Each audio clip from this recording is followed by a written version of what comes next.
நீங்கள் பார்த்துக் கொண்டிருப்பது உங்கள் விஜய்.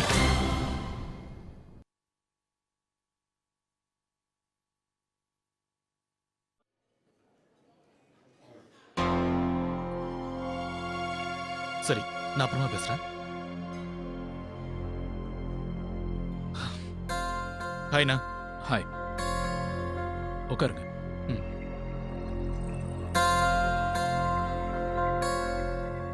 சொல்லுங்கண்ணா, எதுக்காக வர சொன்னீங்க? நீங்க ரொம்ப பிஸியா இருக்கீங்க போல இருக்கு. நானும் உங்க நேரத்தை இப்ப வீணாக்க விரும்பல. நேரடியாவே விஷயத்துக்கு வரேன்.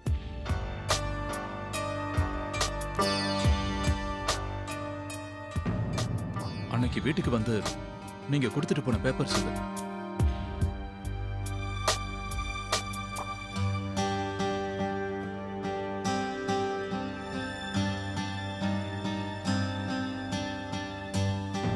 லக்ஷ்மி இந்த பேப்பர்ஸ்ல சைன் பண்ணிட்டோம்.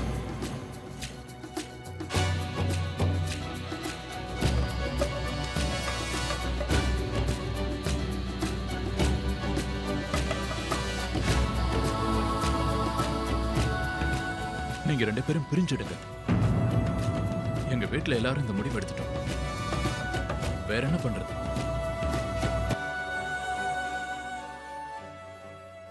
ஓகே, எல்லாம் முடிஞ்சிருச்சு. லக்ஷ்மிக்கு நான் தேங்க்ஸ் சொன்னு சொல்லிடுங்க.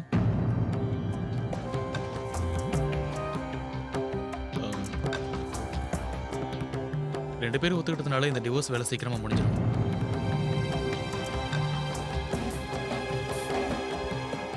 தேங்க்யூ.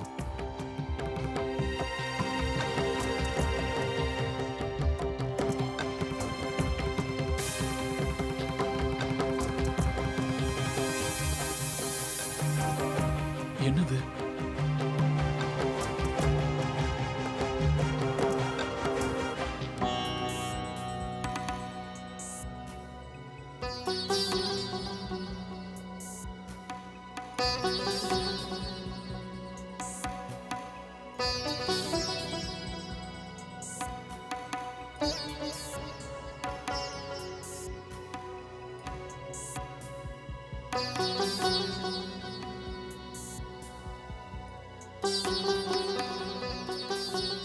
அர்ச்சனா, குழந்தைய குளிப்பாட்டிட்டியாமா? குளிப்பாட்டிட்டேன். இவனுக்கு என்னம்மா ஆச்சு? ராத்திரி பூரா குழந்தை அழுதுகிட்டே இருந்தான். ராத்திரியே கேட்கலான்னு நினைச்சேன், ஆனா பரவாயில்லன்னு விட்டுட்டேன். ஏமா, குழந்தைக்கு வயிறு நிறைய பால் கொடுக்கறல்ல? குடுக்கறேம்மா, ஆனா ஏன் அழறான்னு தெரியல. நேத்து ராத்திரி முழுக்க தூங்க மாட்டேன்னு ஒரே அடம். கீழே படுக்க வச்ச உடனே அடுத்த நிமிஷமே எந்திரிச்சிடுறான். என் கூட விளையாடுங்கிறான். எனக்கு தெரியும் அர்ச்சனா, நீ லக்ஷ்மியை நினைச்சு கவலைப்படுற. ஆனா அவ மேல இருக்கிற கவலையில குழந்தைய நீ பார்க்காம இருந்துடாதம்மா. இவனை பாத்துக்கிறதா உன்னுடைய முதல் வேலையே. குழந்தைய பொறுத்த வரைக்கும் சரியான நேரத்துல தூங்குறது, சாப்பிடுறது எல்லாமே ரொம்ப முக்கியமா. இல்லைன்னா இப்படிதான் குழந்தை அழும். சரிங்கம்மா. கார்த்திக் இன்னும் வரலையே?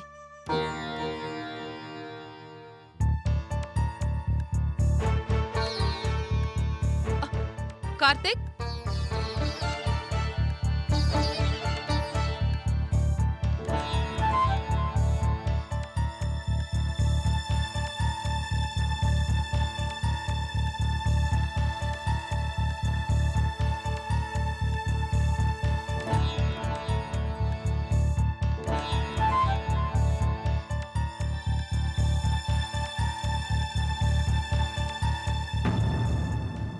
என்னாச்சு கார்த்திக்? நிக்கில் கொடுத்த பேப்பர்ஸ்ல லக்ஷ்மி சைன் பண்ணிட்டான்னு தெரிஞ்ச உடனே அவர் சந்தோஷப்பட்டாரு.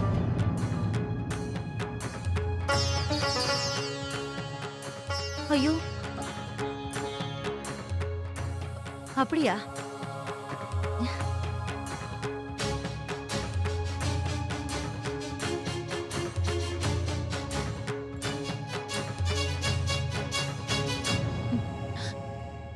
கார்த்திக்,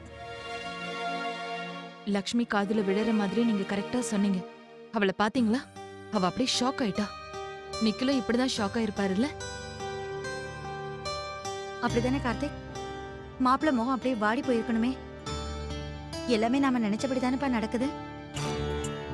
பின்ன என்ன, அவங்க நடக்காதுன்னு நினைச்சதெல்லாம் நடக்குது இல்ல, அதனால மனசுக்குள்ள ஒரு வருத்தம் இருக்கத்தானே செய்யும். கார்த்திக், அவங்க என்ன சொன்னாங்க? இப்ப நான் சொன்ன விஷயம் உண்மைதான் பெரியப்பா. லக்ஷ்மி பேப்பர்ல சைன் பண்ணதை பார்த்து சந்தோஷப்பட்டாரு. இப்போ டைவர்ஸ் ப்ரொசீஜர்ஸ் எல்லாம் சீக்கிரமா ஆரம்பிச்சிடும்.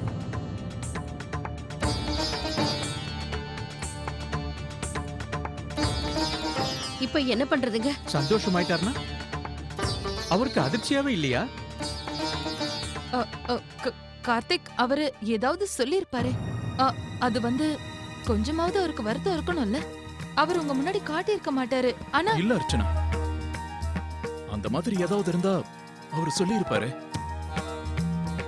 அவரு லக்ஷ்மிக்கு தேங்க்யூ சொல்ல சொல்லிட்டாரு பேப்பர்ஸ்ல சைன் பண்ணதுக்காக. பேப்பர் வாங்கிட்டு அவர் போயிட்டாரு. இல்ல கார்த்திக், லக்ஷ்மி எவ்வளவு வருத்தப்பட்டா பார்த்தலப்பா. அவ முகம் எப்படி வாடி போயிடுச்சு நீயே பார்த்தல. மாப்பிள்ளையும் அந்த மாதிரி தான் வருத்தப்பட்டிருப்பாரு. நீ கவனிச்சிருக்க மாட்ட கார்த்திக். நான் தான் சொல்றேன்லம்மா, புரியாத அளவுக்கு நான் ஒண்ணு சின்ன பையன் இல்ல. நான் அவரை நல்லா பார்த்தேன். முகத்துல எந்த கவலையும் இல்ல, அதிர்ச்சியும் இல்ல. பேப்பரை திறந்து பார்த்தாரு. அப்புறம் அதான் ஏற்கனவே சொல்லிட்டேன்ல, அதுக்கு மேல ஒண்ணும் நடக்கல. அன்னைக்கு எப்படி பிடிவாதமா பேப்பரை கொடுத்துட்டு போனாரோ அதே மாதிரி இன்னைக்கு எடுத்துட்டு போயிட்டாரு. அட கடவுளே, இப்ப என்ன பண்றது? இப்படி பண்றதுக்கு பதிலா ரெண்டு பேரையும் எதிரெதிர உட்கார வச்சு பேச வச்சிருக்கலாம் இல்ல கார்த்திக்? ரெண்டு பேர் மனசுல என்ன இருக்குன்னு எதிரெதிர உட்கார வச்சு பேசி இருக்கலாம் இல்ல கார்த்திக்? இப்படி பண்ணதுனால நாமளே பிரச்சனையை பெருசாக்கிட்டோம்க்கா. இப்ப எல்லாமே முடிஞ்சு போயிடுச்சு கார்த்திக். சம்பந்தி நம்மளை பத்தி என்ன நினைப்பாருன்னு எனக்கு ஒண்ணுமே புரிய மாட்டேங்குது. இந்த பிரச்சனையை கண்டிப்பா தீர்த்துடலான்னு நான் அவர்கிட்ட நம்பிக்கையா சொல்லியிருந்தேன். இப்ப நாமளே அவங்களுக்கு டைவர்ஸ் பேப்பர் அனுப்புற மாதிரி ஆயிடுச்சு. சம்பந்தி அம்மா கேட்டா நான் என்ன பதில் சொல்லுவேன்? அன்னைக்கு அவங்க என்கிட்ட எவ்வளவு தைரியம் சொன்னாங்க தெரியுமா? மாப்பிள்ளை கிட்ட நல்லத்தனமா பேசுறேன்னு சொன்னாங்க. இப்ப நான் அவங்க கிட்ட என்ன சொல்லுவேன்? நாம போட்ட திட்டத்தை பத்தி அவங்களுக்கு எதுவுமே தெரியாது. அவங்க என்ன நினைப்பாங்க? நம்ம தான் விவாகரத்துக்கு ஒத்துக்கிட்டோம் நினைக்க மாட்டாங்களா? ரொம்ப பெரிய தப்பு நடந்து போச்சு.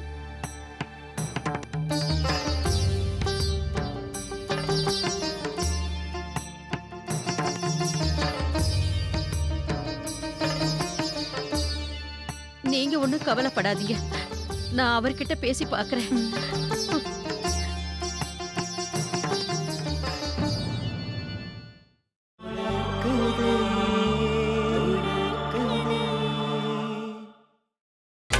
நீங்கள் பார்த்துக் கொண்டிருப்பது உங்கள் விஜய்.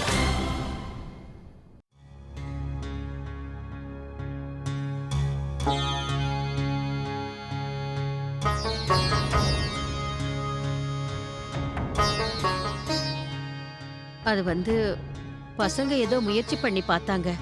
அது என்ன நிலைமை வந்திருக்குன்னு பார்த்தல, இதை எப்படி சமாளிக்க போற? பசங்க முயற்சி பண்றது சரிதான், ஆனா நிலைமை இப்ப ரொம்ப மோசமாயிடுச்சுல்ல.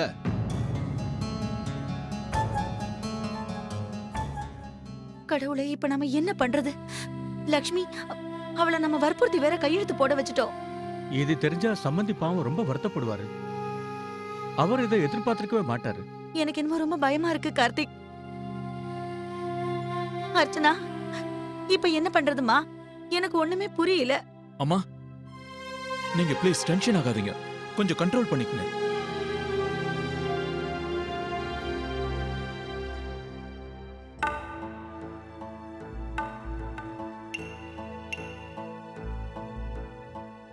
நிக்கில், என்னப்பா அவர்கிட்ட பேசுனியா? அவர் இதை என்கிட்ட கொடுத்தாரு, நான் இதை எடுத்துட்டு வந்துட்டேன். பேப்பர்ஸை திருப்பி கொடுத்துட்டாங்களா? டேட், இது நல்லா பாருங்க, இதுல லக்ஷ்மி சைன் பண்ணிருக்காங்க.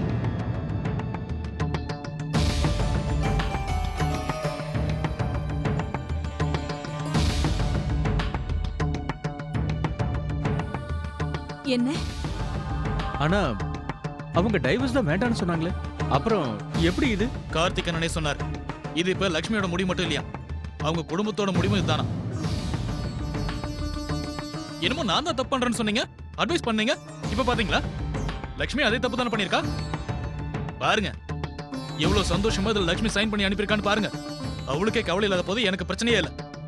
இதுல இருந்து விடுதலை கிடைக்கிறத நினைச்சு நான் சந்தோஷம் தான் படுறேன். நிக்கில்,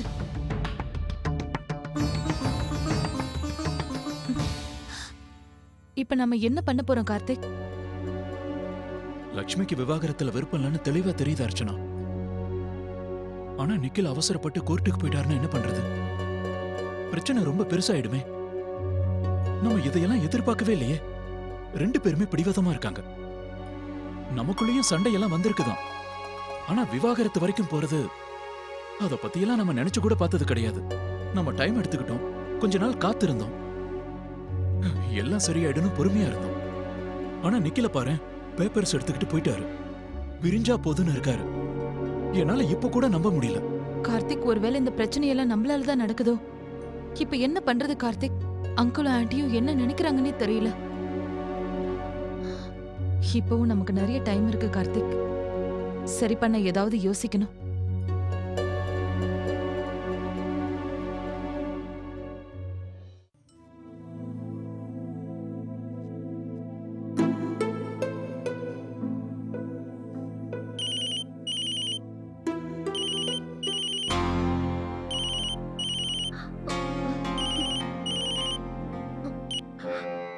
ஹலோ ஹலோ லக்ஷ்மி, எப்படி இருக்கீங்க மாம்? நல்லா இருக்கேன். ஏமா, அது வந்து நீ விவாகரத்து பத்திரத்துல கையெழுத்து போட்டுட்டியா? எனக்கு எனக்கு ரொம்ப கஷ்டமா இருக்கு லக்ஷ்மி. மாம், அது நிக்கில் தான். எனக்கு தெரியுமா, நிக்கில் செஞ்ச காரியம் ரொம்ப தப்பான காரியம்தான். ஆனா நீ நிக்கிலோட நேச்சர் என்னன்னு உனக்கு தெரியும்ல. நீ எல்லாத்தையும் சமாளிச்சு அவனை பாத்துக்குவேன்னு நினைச்சேன். நாங்க எல்லாரும் உங்க 2 பேரோட கோவமும் குறையணும்னு காத்துக்கிட்டு இருக்கோம். உங்களுக்கு கொஞ்சம் டைம் கொடுக்கலான்னு நாங்க நினைச்சோம். அப்புறம் பேசிக்கலான்னு விட்டுட்டோம். கையெழுத்து போடுறதுக்கு முன்னாடி ஒரே ஒரு தடவை நீ என்கிட்ட பேசியிருக்கலாமே. அப்படி என்ன தப்பு நாங்க செஞ்சிட்டோம் லக்ஷ்மி? இல்ல லக்ஷ்மி, ரொம்ப வருத்தமா இருந்தது. அதான் நான் உனக்கு ஃபோன் பண்ணி சொன்னேன். நான் ஃபோனை வச்சிடுறேன்.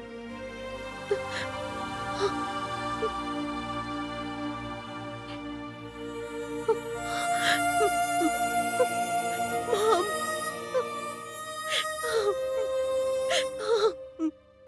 ஐம் சாரி மாம். என்ன பண்ணிட்டு இருக்கா? அம்மா, இப்படி வாங்க. அம்மா, ரமா ஆண்டி நிறைய வருத்தத்துல இருக்காங்கன்னு நினைக்கிறேன். லக்ஷ்மி சைன் பண்ணது உங்களுக்கு தெரிஞ்சிருக்கு. ஐயோ கடவுளே, எனக்கு இப்ப ரொம்ப பயமா இருக்குமா. பிரச்சனை ரொம்ப பெருசாயிடுச்சு போல இருக்கே. இல்லம்மா, அப்படிலாம் ஒண்ணு இருக்காது. நீங்க நீங்க ரமா ஆண்டி கிட்ட பேசுங்க. நாம தான் இப்படி திட்டம் போட்டு அவளை சைன் பண்ண வச்சோன்னு சொல்லுங்க. எல்லாத்தையும் சொல்லிடுங்கம்மா. இந்த விஷயத்தை பத்தி உடனே அவங்களுக்கு தெரிஞ்சாகணும். நீங்களே கொஞ்சம் பொறுமையா பேசுங்கம்மா. எவ்வளவு பெரிய அதிர்ச்சியா இருக்கு தெரியுமா? சம்மந்தி அம்மா கூட என்கிட்ட ஒரு வார்த்தை சொல்லல. நானும் அதான் யோசிக்கிறேன். இவங்க அப்படிப்பட்டவங்க கிடையாது. இதெல்லாம் ஏன் நடக்குதுன்னு தான் தெரியல.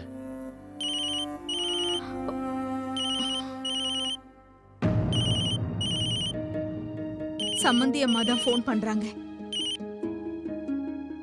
ஹலோ ஹலோ சம்மந்திமா. வணக்கம் சம்மந்திமா. எனக்கு தெரியும், லக்ஷ்மி பத்திரத்துல கையெழுத்து போட்ட விஷயத்த உங்ககிட்ட நாங்க சொல்லல. நீங்க ரொம்ப வருத்தமா இருப்பீங்க. அது வந்து இதெல்லாம் நாங்க குழந்தைங்கள சேர்த்து வைக்கிறதுக்காக தான் பண்ணோம்.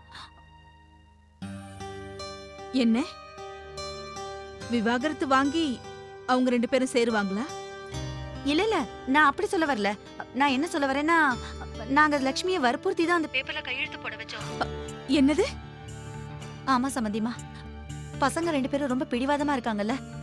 பிரியணும்னு ஆசைப்படுறாங்க. உறவை வெட்டிக்கிறதுங்கிறது எவ்வளவு கஷ்டமான விஷயம்னு அவங்களுக்கு தெரியல. அதனாலதான் நாங்க எல்லாரும் சேர்ந்து ஒரு திட்டம் போட்டோம். அது வந்து லக்ஷ்மி கிட்ட நாங்க நீ மாப்பிள்ளை கிட்ட இருந்து பிரிஞ்சிடுன்னு சொல்லுவோம். அது இத கேட்ட உடனே அவ ரொம்ப வருத்தப்படுவா. நான் செஞ்சது தப்புன்னு உனக்கு புரிய வரும்னு நினைச்சோம். அப்படியா? ஒரு நிமிஷம். நிக்கில், எங்கப்பா கிளம்பி போற? மா, டென்னிஸ் விளையாட கிளப்புக்கு போறேன். என்னால வீட்ல உட்கார முடியல. அதனால கொஞ்சம் ரிலாக்ஸ் பண்ணிட்டு வரேன். வரது கொஞ்சம் லேட் ஆகும். Hello hello சம்மந்திமா. ஹலோ, சொல்லுங்க சம்மந்தி. அது வந்து நான் உங்ககிட்ட என்ன சொல்லிக்கிட்டு இருந்தேன்? லக்ஷ்மியை சமாதானப்படுத்துறதுக்கு நாங்க ஒரு திட்டம் போட்ட மாதிரி அங்க நீங்களும் மாப்பிள்ளையை சமாதானப்படுத்த ஒரு திட்டம் போட்டிருக்கலாமே. இல்ல சம்மந்திமா, நாம லக்ஷ்மி கிட்ட வேணா அந்த மாதிரி பண்ணலாம். ஆனா நிக்கில் கிட்ட அப்படி பண்ண முடியாது. ஏன்னா நிக்கில் ரொம்ப வித்தியாசமான பையன். அப்புறம் கடைசியில நாம பண்ற முயற்சி அப்படியே தலைகீழா மாறிடும். அப்படி இல்லைங்க, இங்க லக்ஷ்மி எவ்வளவு பாதிக்கப்பட்டிருக்கா நான் கண்ணால பார்த்தேன். ஆமா, அதனாலதான் மாப்பிள்ளை கிட்டே நீங்க அதே மாதிரி நடந்துக்கங்கன்னு நான் சொல்ல வரேன். அது ஆ, முயற்சி பண்றோம். நான் உங்ககிட்ட மன்னிப்பு கேட்டுக்கிறேன் சம்பந்தி. இத பத்திலாம் நாங்க உங்ககிட்ட முன்னாடியே சொல்லாம விட்டது எங்க தப்புதான். ஆனா தயவு செஞ்சு நான் சொல்றத நம்புங்க. நாங்க எல்லாரும் ஆசைப்படுறது ஒண்ணே ஒண்ணுதான், அவங்க 2 பேரும் சேர்ந்து வாழணும். என்னால புரிஞ்சுக்க முடியுது. நல்ல வேளை நீங்க எனக்கு ஃபோன் பண்ணி சொல்லிட்டீங்க. இவ்ளோ நேரம் நீங்க கூட ஒரு வார்த்தை சொல்லலையேன்னு நான் வருத்தத்தோட தான் உட்கார்ந்துட்டு இருந்தேன். இந்த முடிவுக்கு நீங்க எப்படி சம்மதிச்சீங்கன்னு யோசிச்சேன். இல்லங்க, அப்படியெல்லாம் நாங்க நினைச்சு கூட பார்க்க மாட்டோம். சரி சம்பந்திமா, நான் போனை வைக்கிறேன். நான் அப்புறமா உங்ககிட்ட பேசுறேன். நான் போனை வைக்கிறேன். சரிங்க, நல்லது.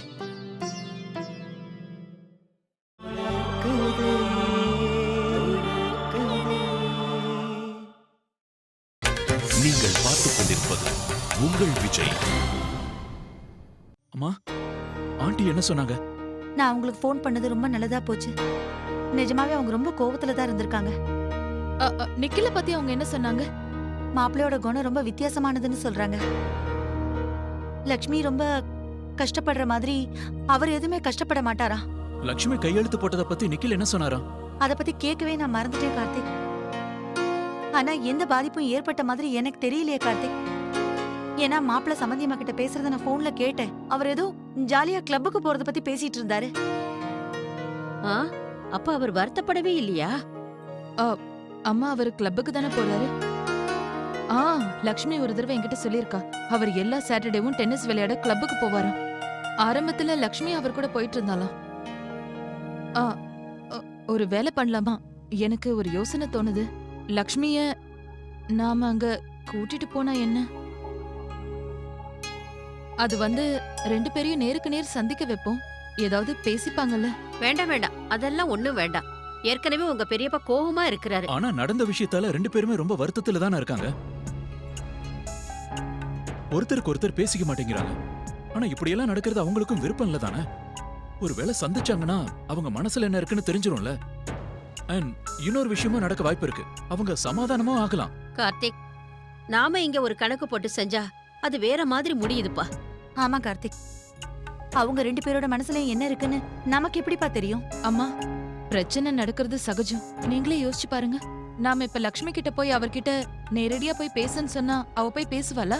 ஆனா நாம அவங்க சந்திச்சுக்கிற சூழ்நிலையை உருவாக்குனா அவங்க 2 பேர் நேருக்கு நேர் பேசிக்கிட்டா ஒருவேளை அவங்க ஏதாவது பேச ஆரம்பிச்சு அப்படியே அவங்க பிரச்சனையை சால்வ் பண்ணிக்கலாம்ல. எனக்கும் கார்த்திக்கும் நடுவுல கூட அப்படிதானே நடந்துச்சு. பாங்க குடிச்சதுனால அப்படி நடக்கல. ஹோலி அன்னைக்கு அவர் என்ன சந்திக்க வந்தாருல்ல. நாங்க 2 பேர் உட்கார்ந்து நிதானமா பேசணும்ல. ஆமாமா, அர்ச்சனா சொல்றது ரொம்ப கரெக்ட். இன்னும் ஒரு தடவை ட்ரை பண்ணி பார்க்கலாமே.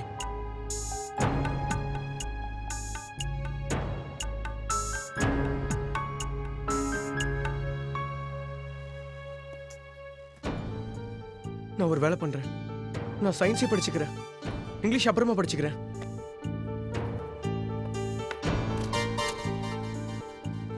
ரோஹித்க்கு கால் பண்ணலாமா?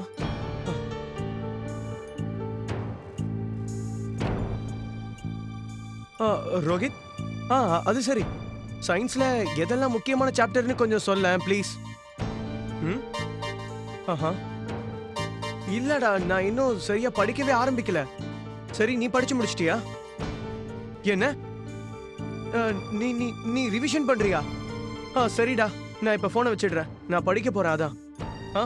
ஓகே, பாய்.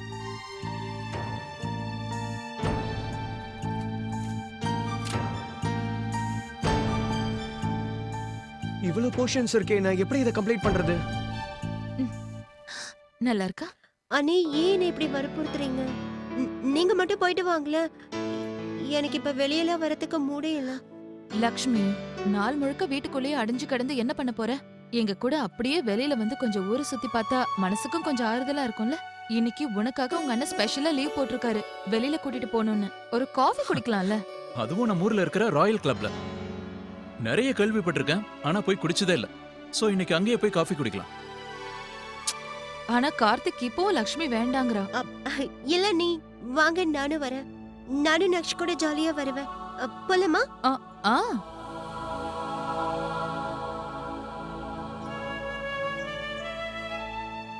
கிளம்பிட்டீங்களா? லக்ஷ்மி, என்ன இது? ஏன் கையில வளையல் போடல? இந்தா, என்னோட வளையல போட்டுக்க. ஆ, ஆ, இல்ல பெரியம்மா, பரவாயில்ல. நான் என்னோட பேங்கிள்ஸே போட்டுக்கிறேன். ஏன்? அப்- அ- அது அழகா இருக்கும். ஆ, இல்ல எனக்கு அது ரொம்ப பிடிக்கும், அதான். ஆ அர்ச்சனா, இதுல பாட்டில்ல தண்ணியும் கொஞ்சம் பழமும் வச்சிருக்கேன். நீ இதை மட்டும் சாப்பிடு. வெளியில எதையும் வாங்கி சாப்பிடாதம்மா. அம்மா நாங்க காஃபி குடிக்க தான் போறோம். இவ்வளவு கொடுத்து அனுப்புறீங்க? கார்த்திக், இதெல்லாம் அர்ச்சனாவுக்காகடா. போலாமா? ஒரு நிமிஷம். அர்ச்சனா, நீ குழந்தை பக்கத்திலே இருக்கணும், சரியா? முதல் தடவையா குழந்தை வெளியில கூட்டிட்டு போற, பத்திரமா பாத்துக்கணும். அப்புறம் குழந்தைக்கு தேவையானதெல்லாம் எடுத்து வச்சுக்கிட்டேல? அம்மா எல்லாம் எடுத்தாச்சு. வேணா பாத்துக்குங்க. Bedsheet, napkin. ஆ, சரிப்பா. எதையும் மறக்காம எடுத்துக்கிட்டு போனல, அதுக்கு தான் ஞாபகப்படுத்துறேன். சரிம்மா, அப்ப நாங்க கிளம்புறோம். ஹாய் குட்டி. கார்த்திக், ஆ?